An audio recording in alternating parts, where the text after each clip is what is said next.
Estamos de volta pela graça soberana de Deus, que nos concede a oportunidade de apresentar mais um programa Fé Perfeita. Amigo telespectador, nestes últimos programas nós temos atendido a muitas perguntas de pessoas que nos telefonam, nos enviam cartas ou e-mails pedindo explicação daquilo que nós estamos apresentando, daquilo que nós estamos estudando dentro destas programações de fé. Eu entendo que muitas coisas que tenho falado é de difícil interpretação para aqueles que, de alguma maneira, não querem abrir a mente para que Deus possa vir e lhes revelar a sua palavra. Nós não podemos ter uma interpretação privada das Escrituras, porque esta é a razão do desastre da religião nos nossos dias.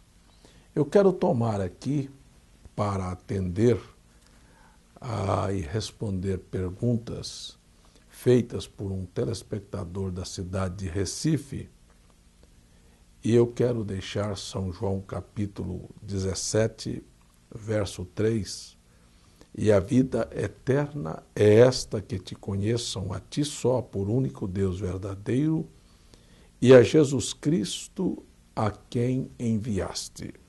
São João 17, verso 3.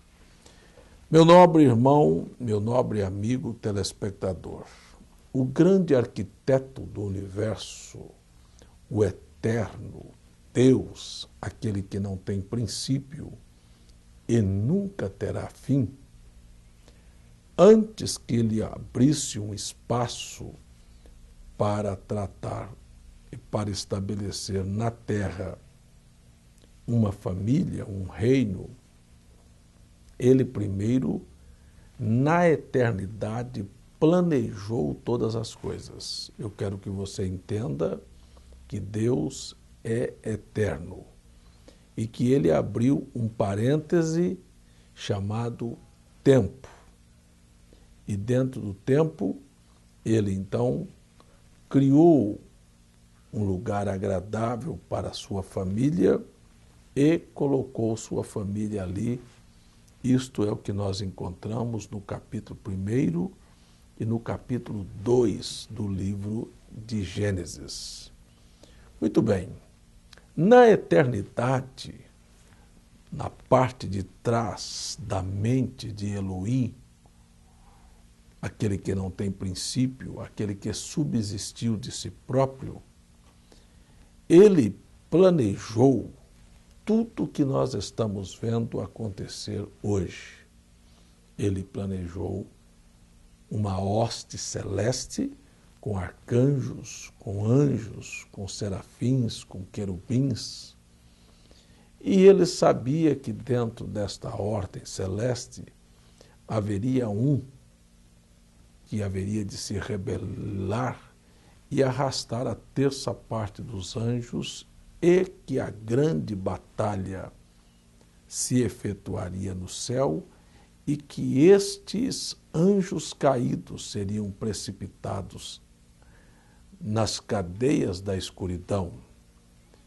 Porém, Deus, então, depois de criar na sua mente eterna e criar esta ordem, ele resolve, então, abrir o parêntese de um período chamado tempo, que está por se fechar a qualquer momento, para então termos a junção do tempo sendo absorvido pela eternidade, e de volta estaremos na eternidade.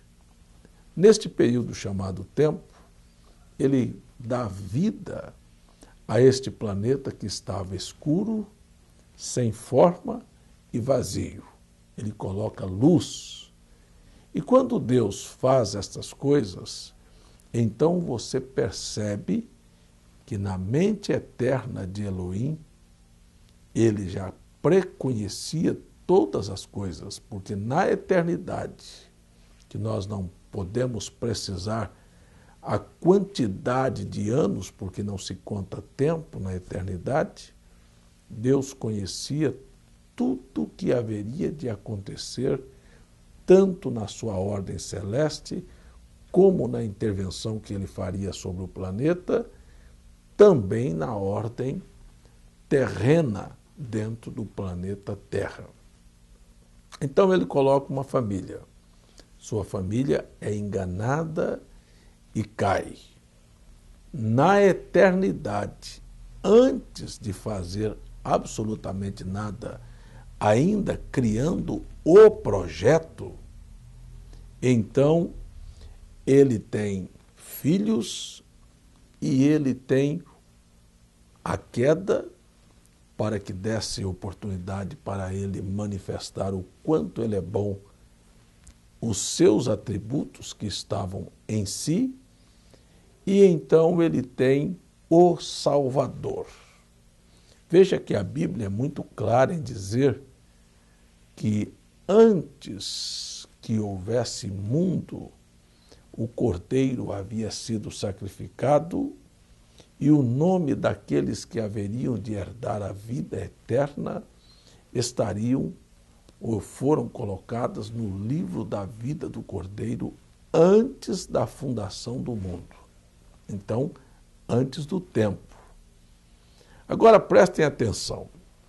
Quando ele estava planejando a salvação do homem através da encarnação do Verbo, do Logos, do produto expresso que saiu dele, parte do seu amor manifestado em carne humana, eu gostaria que você lembrasse que Deus se regozijou em ver o filho que ele havia de criar e como ele próprio viria dentro deste corpo que seria chamado de seu filho, para poder dar a mim e a você, que ainda apareceríamos no período do tempo, a salvação, o perdão dos nossos pecados.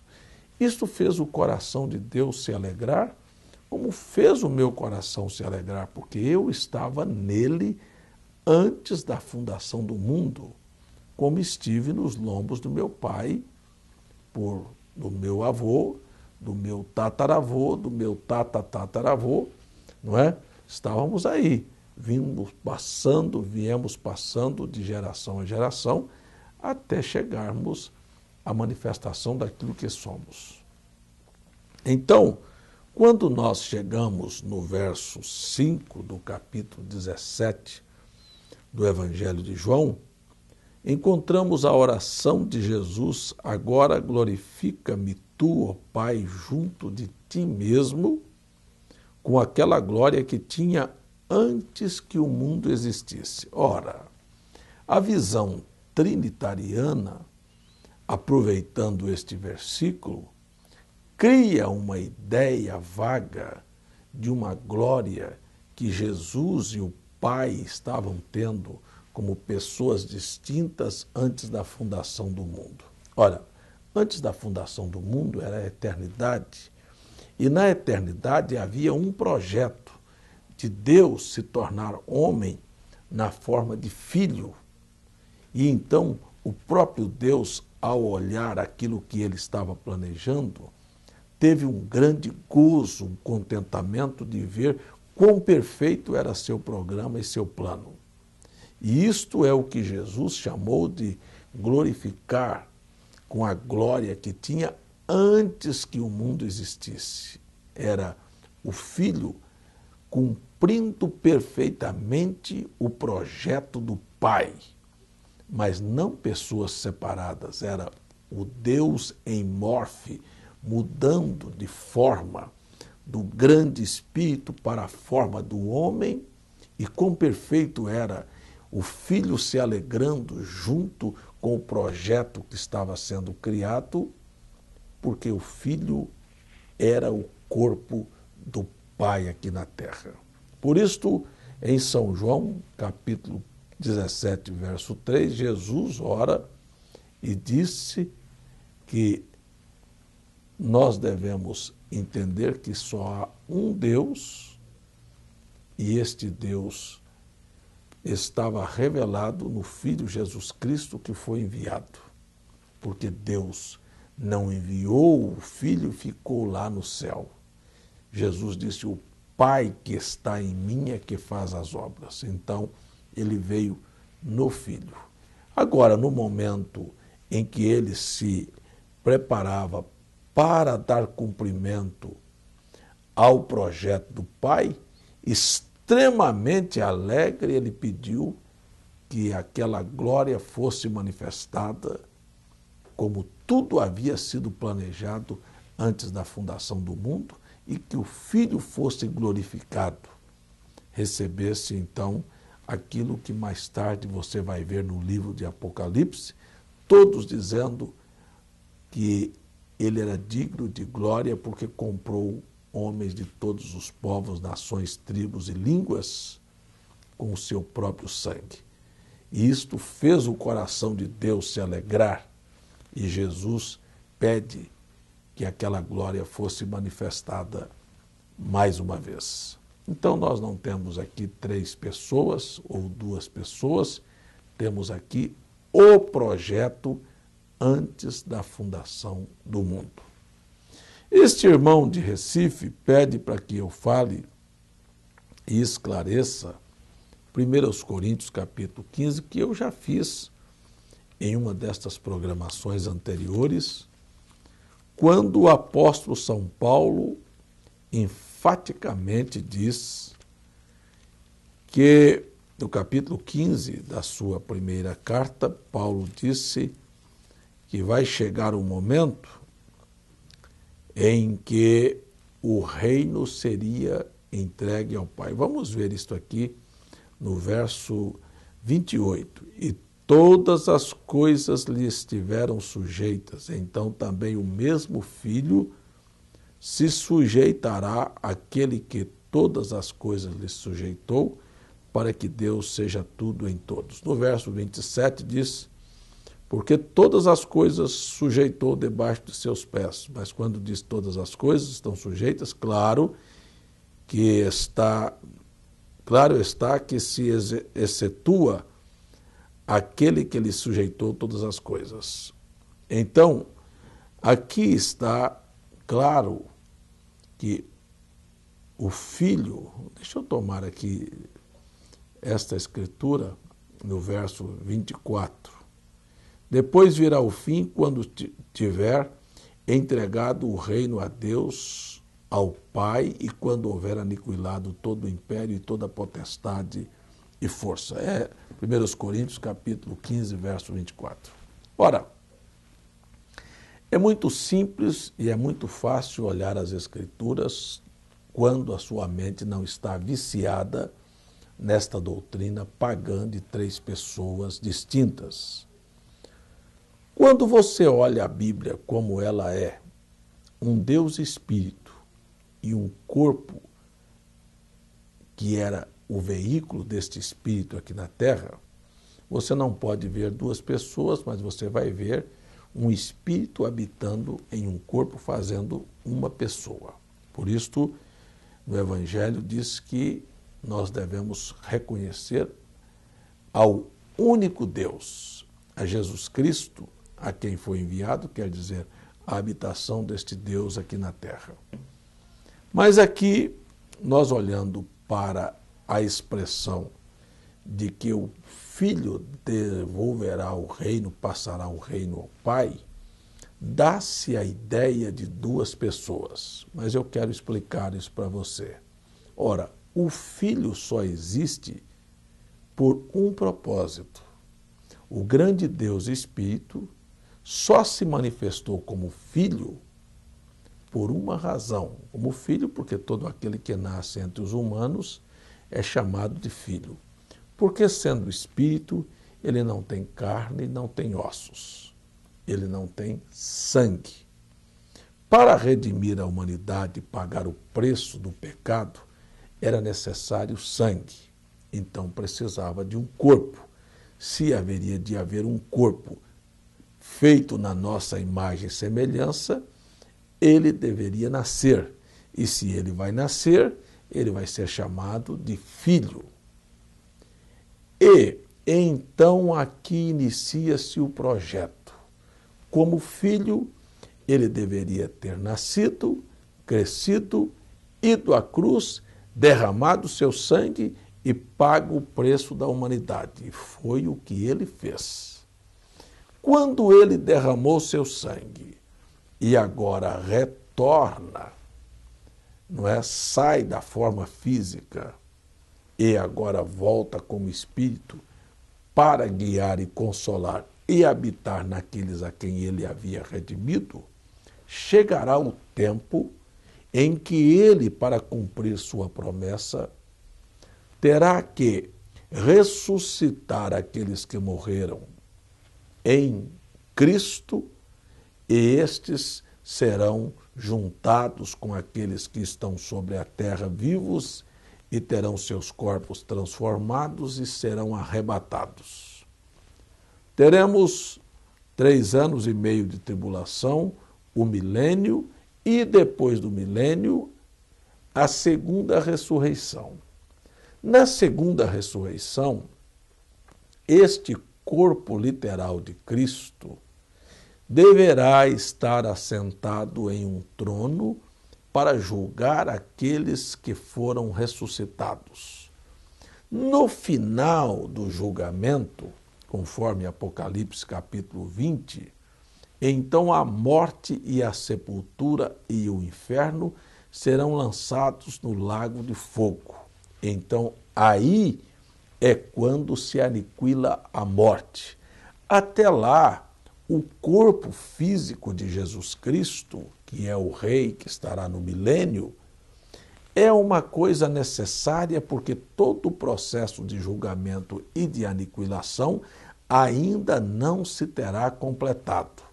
Mas quando isto se completar, eu gostaria de perguntar a você, meu amigo telespectador, o corpo de Jesus Cristo não foi feito para esta missão? Quando isto terminar, qual é o projeto de Deus? É continuar com os ofícios Pai, Filho e Espírito Santo? Ou isto era temporário até que se cumprisse um projeto de salvação? Quando não houver mais este projeto e o homem for salvo, e Deus devolver a ele o planeta Terra para que ele possa governar, então, descer dos céus a Nova Jerusalém. A Bíblia disse que o próprio Filho entregará o reino ao Pai, isto quer dizer, não existirá mais aquele ofício de filho, e Deus volta à forma de Espírito para ser tudo em todos.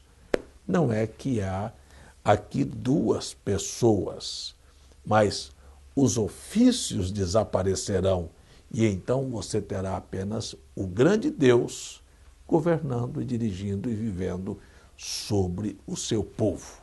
Isto é o que Paulo estava dizendo.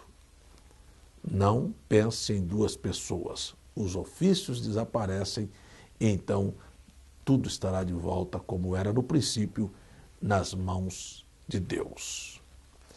Amigo telespectador, você que pergunta sobre predestinação.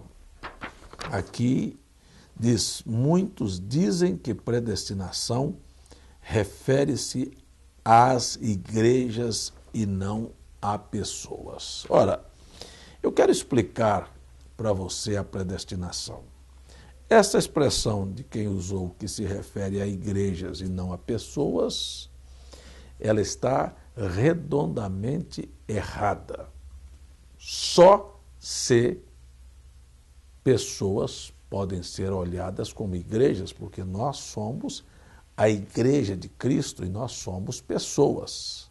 Então, você não pode atribuir isto a uma igreja falando de instituição, de espaço físico, de templo, mas sim é para pessoas. E eu quero mostrar isto nas Escrituras na carta de Paulo aos Efésios. O capítulo 1 da carta de Paulo aos Efésios está cheio de citações a respeito de predestinação. Paulo disse aqui no versículo 5, Efésios capítulo 1, verso 5, e nos predestinou para filhos de adoção em Jesus Cristo, para si mesmo, segundo o beneplácito de sua vontade. E nos predestinou. Isto aqui não está falando de instituição de igreja, está falando de pessoas.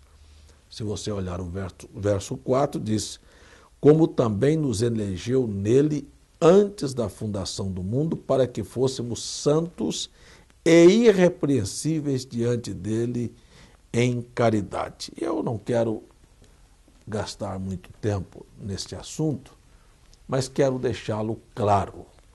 Ora, a predestinação não é aceita porque muitos pensam que a predestinação é o fato de Deus dizer você vai para o inferno e pegar outro e dizer você vai para o céu. Não é isto. Não é isto absolutamente. A predestinação se dá ao fato de Deus ter o conhecimento antecipado de todas as coisas. E, conhecendo antecipadamente todas as coisas, sabe Deus, se ao colocar você diante da oportunidade do arrependimento de seus pecados e da necessidade de ser batizado e tomar uma posição por ele na terra, se você vai aceitar ou se você vai rejeitar. Quando o homem rejeita a oferta que Deus lhe faz, a única maneira em que ele poderia ser salvo, automaticamente ele está perdido por uma decisão do livre arbítrio daquela pessoa. Então Deus apenas respeita. E aquele que não quer, Deus o predestina de maneira antecipada, Deus o vê perdido.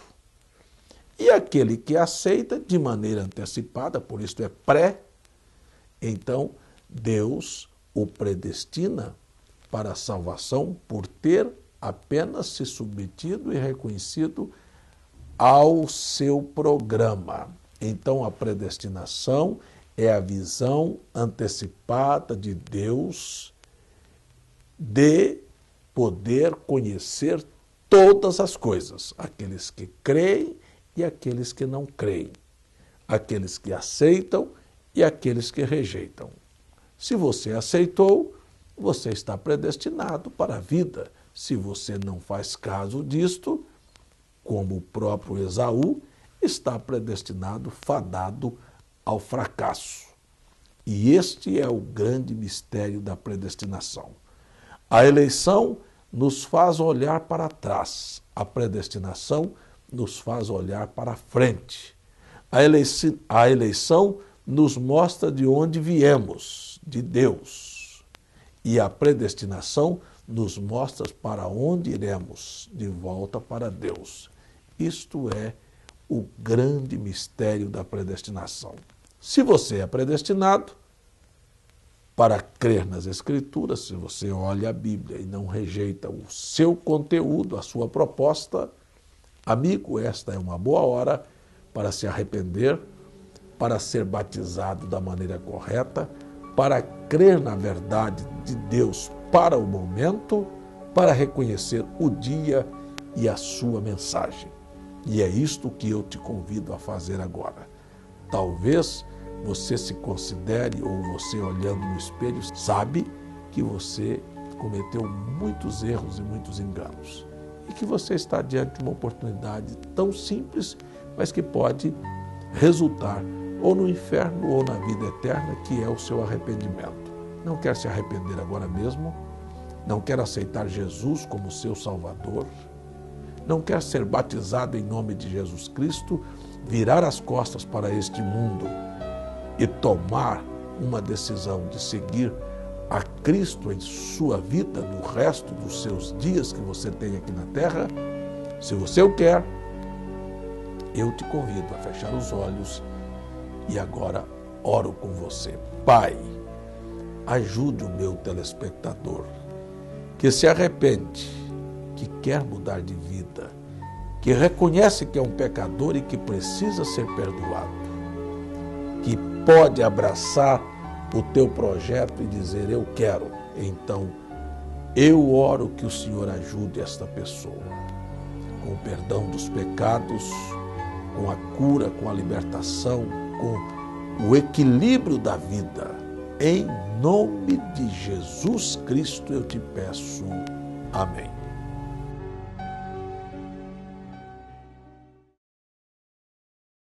O Senhor Jesus abençoe a todos que estão nos acompanhando nesta hora em mais este programa e gostaríamos de deixar aqui os nossos contatos para que você que está em casa possa solicitar gratuitamente CDs, DVDs e literaturas que nós enviamos para a sua residência.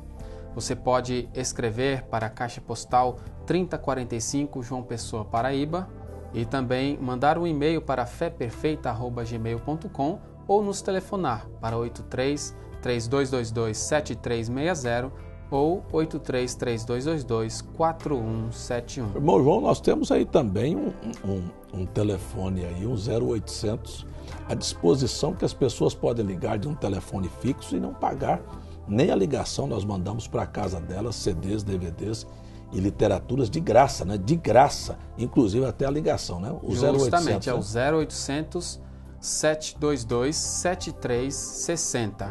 Observe, 0800 722 7360. Você pode ligar, você não vai ter custo nenhum na sua ligação e você vai poder solicitar os estudos, DVDs e literaturas gratuitamente para a sua residência também, que nós iremos enviar. E a TV Fé Perfeita continua no ar 24 horas, levando programação, cultos, programas de televisão, documentários e tantas outras coisas que estão ali à sua disposição para que você possa acompanhar. www.feperfeita.org.br. O Senhor Jesus te abençoe e até o próximo programa.